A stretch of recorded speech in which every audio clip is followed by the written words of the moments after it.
his father was a home builder, not to the extent of doing large developments, but a home here, a home there, renovations. And his grandfather was also a carpenter before him, so there's a family lineage of building. But what drew my father specifically was in 1946, after the war, the run-up in housing, the demand for housing was pretty phenomenal, and he saw an opportunity.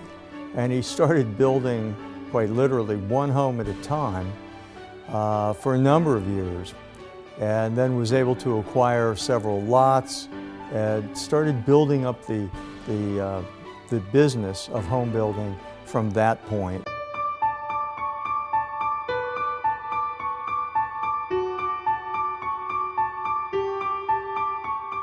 Really, my father started building in 1946 in St. Petersburg, Florida. One home at a time, built it up from there, and was doing some work around various little developments around Pinellas County, mostly in South St. Petersburg. Down by the water, you had a community called Tierra Verde. He acquired some lots in there, did a little building. So in 1955, he acquired property just outside the city limits in Pinellas County, unincorporated. And he started a project. He conceived of a city called Kenneth City. Interesting point, he named all of his projects after his children. Leslie Heights was for Leslie, my sister Leslie. Myrna Park was for my sister Myrna. Cheryl was for her middle name. And then I only got one subdivision named after me, that's Kenneth City. But he conceived it as a protest. And as he envisioned it, it would be a city that didn't need taxes, that you could work off of homeowner taxes, you could work off the commercial sector between what they would pay for sales tax. And for many, many years, it remained a tax-free environment. He finished that up, building Kenneth City. He finished it up in about 1964, I think. Don't quote me on it, but I believe that was the last home that was built. And it was, at that point, a fully incorporated city. It had a city council, a mayor, police chief, a volunteer fire department that was actually really pretty good.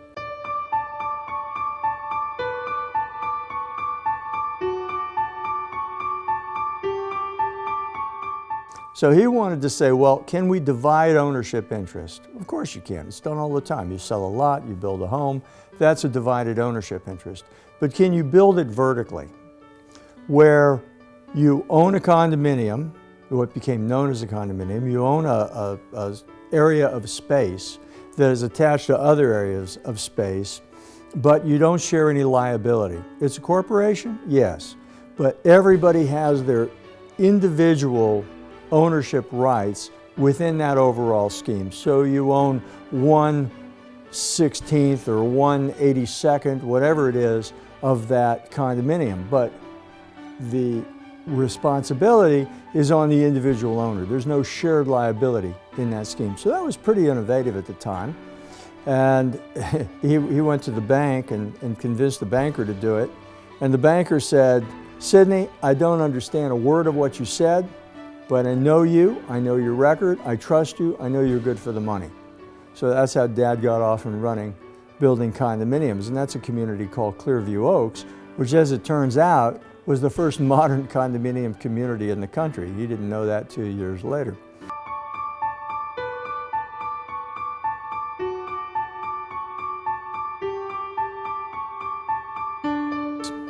That was a grand experiment, and it worked really well. He sold the community, built it, sold it out in just a matter of a few years. From, like I said, from about approximately 1959, and was pretty well done with it by 1965 or 66. And he realized that that's a great concept. There's terrific potential here, but it isn't enough.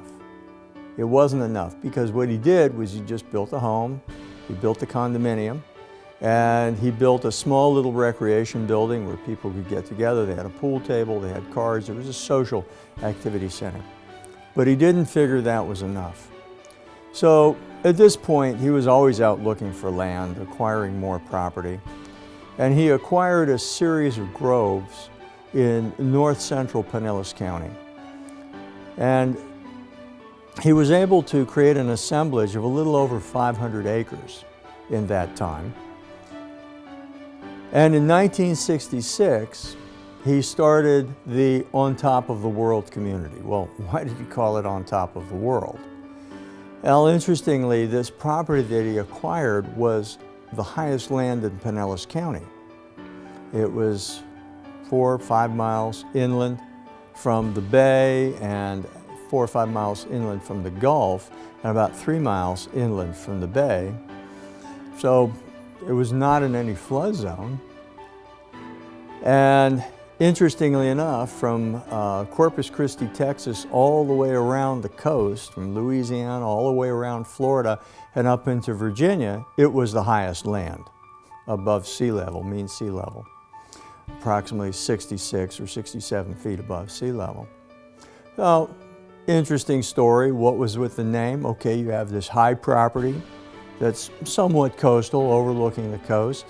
And the popular song, On Top of the World, it was emotive of some very positive thinking, some very positive ideas. And you know, it was a name that really stuck. It caught on with people. Where do you live? On top of the world. I live on top of the world.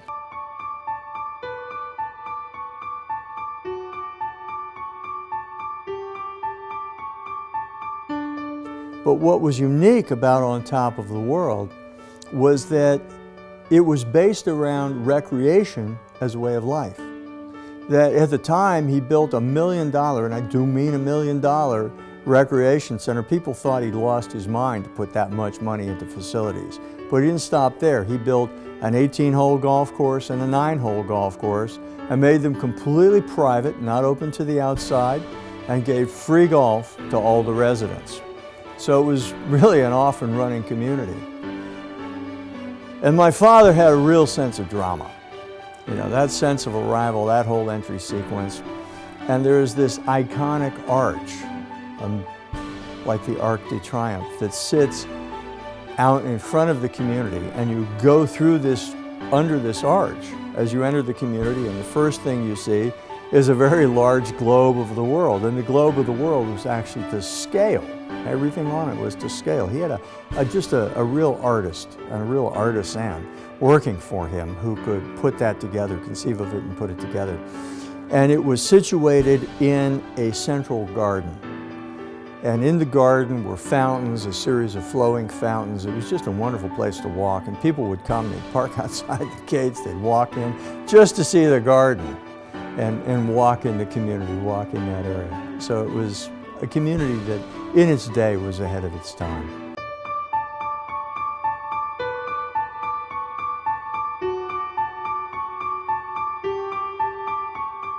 He really wanted to buy many thousands of acres. This was his game plan. And it didn't necessarily have to be in the United States. He started looking around the world for the right piece of property to do this master plan concept that he had in mind. And he looked all over Florida. I know he looked in South Africa. He looked in other countries as well. And it's funny how it worked out, but he was able to acquire 13,000 acres of land right here in Marion County from Norris Cattle Company. Norris Cattle Company, or Norin Corp, was the parent company, and they were very big landowners in Florida following the Depression. He was about controlling every aspect of the development, from the landscaping to the construction to the type of homes that would be built to the marketing, every aspect of development. He wanted to control. He had a vision, and that vision was about beauty, was about giving people tremendous value for their homes, for what they lived in, for what they occupied in the space. And strangely enough, On Top of the World had become such a household name at that point, such a brand, in a word, that he couldn't depart from it. So it became known as On Top of the World Central, On Top of the World of Central Florida. And we began that project. He acquired that project in 1975. He said, well, you know that land we've been looking for? And I said, yeah, you've been looking for a number of years. And he says, I think we found it. In fact, we wrote a contract the other day on the back of an envelope. So, okay, on the back of an envelope. So that's basically what it was. It was a letter of intent. And he was dealing with Mr. Ferguson, Fergie Ferguson, in blessed memory of Norend Cattle Company. And Dad said, well, if you do this, I'll do that. They wrote it down, and Fergie said, well, I can't do this, but I can do that. And so they wrote it down. And before you know it, they had about 7 or 8 points on the back of an envelope. And they went over to the Norris Cattle offices in downtown Ocala. And they walked the block to the offices, to the law offices of Ayers Cluster Curry, presented the envelope to Landis Curry Jr., and they said, we want a contract, and oh, by the way, did we tell you? It's December 12th, we need to close this before December 31. So here, consider buying almost 13,000 acres of land with no survey. You got to get title insurance done. You've got all kind of due diligence work. Dad, due diligence, what did he know? He knew it, he saw it, he trusted the people, they trusted him. That was the extent of his due diligence. And by golly, they got it closed on December 30th. And Dad went to work.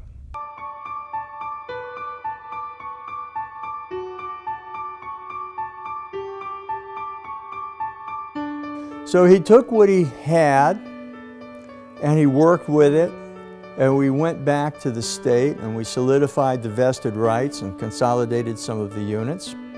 And then he went back to the state and he commenced what's called a Development of Regional Impact Study. And he went on with that DRI, that study, and it was completed in 1982, appealed and resolved in 1983.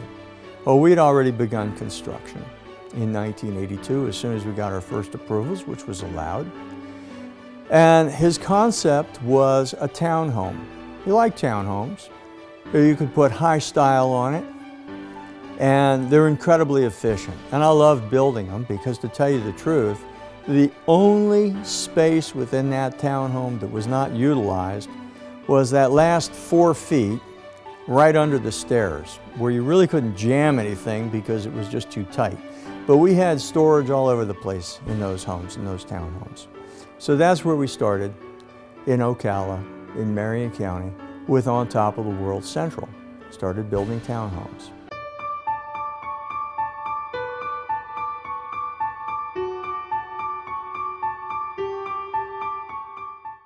My father was always a believer in the future. You know, just because it's tough today doesn't mean it's going to be tough tomorrow. The eternal optimist. And so we started building very, very affordable villas. Attached homes that were running anywhere from about 1,250 to 1,800 square feet. Very energy efficient because, hey, we remembered the oil embargo, they had to be energy efficient. But they had a lot of street appeal because every home had a porch. And on every porch was a porch swing and was a railing and some brickbat molding on top. So it was very kind of a hometown feel. And people responded beautifully to it. It was really, really well done. But I knew we had a pricing problem. When I was driving with a gentleman, he didn't want to take my truck. We took his car. I was riding in his Lincoln Continental. I remember, never forget the guy, big Texan, big old long Lincoln Continental. And he's looking at the community, and I'm pointing out homes, and he says, son, how much is that home right there? I said, sir, that home sells for $42,350. And he says, what? I paid more for this car. So I realized, yeah, maybe we had some upward space there that we could raise our prices. So thank you very much, Mr. Texan. I appreciate that.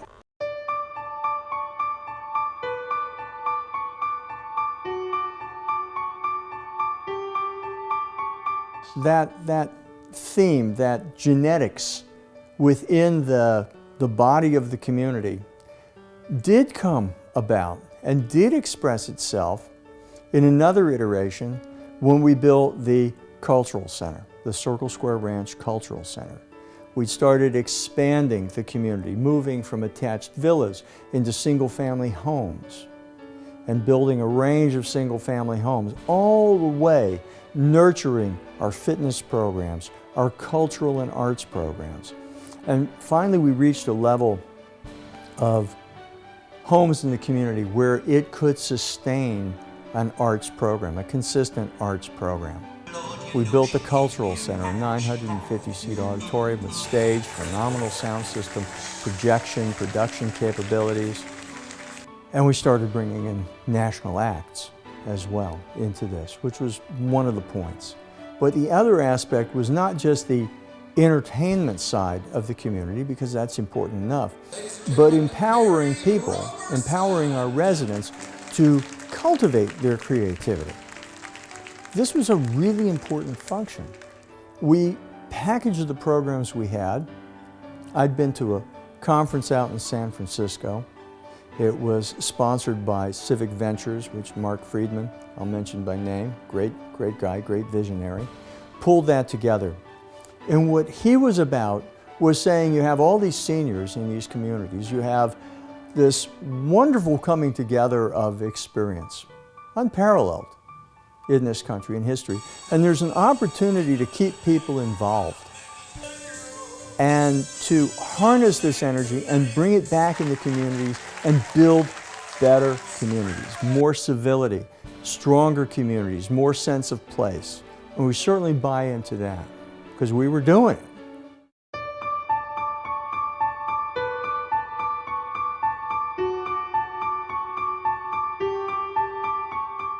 So I told you a little bit about how we came to Ocala and how we started building townhomes and eventually villas. But the thing about the community that Dad envisioned, he envisioned a community that was based around the arts. Yes, it had amenities, but the primary purpose was performing arts, graphic arts, anything that was creative. Because my father was a very firm believer that this artistic impulse that exists within human beings is a higher sense, a higher presence, a closeness to the divine, if you will, the divine being manifest in each of us. He was a very spiritual man. And so he wanted to build this community that had an emphasis on the arts, performance. The other thing he wanted to do was to build a community that didn't need automobiles. You could park your car on the side, you can get around by golf carts or tram. And it didn't quite work out that way. You know, prying Americans' hands off their steering wheel is, as anybody will tell you, any urban planner will tell you, is a real challenge. There's got to be incentives to do it.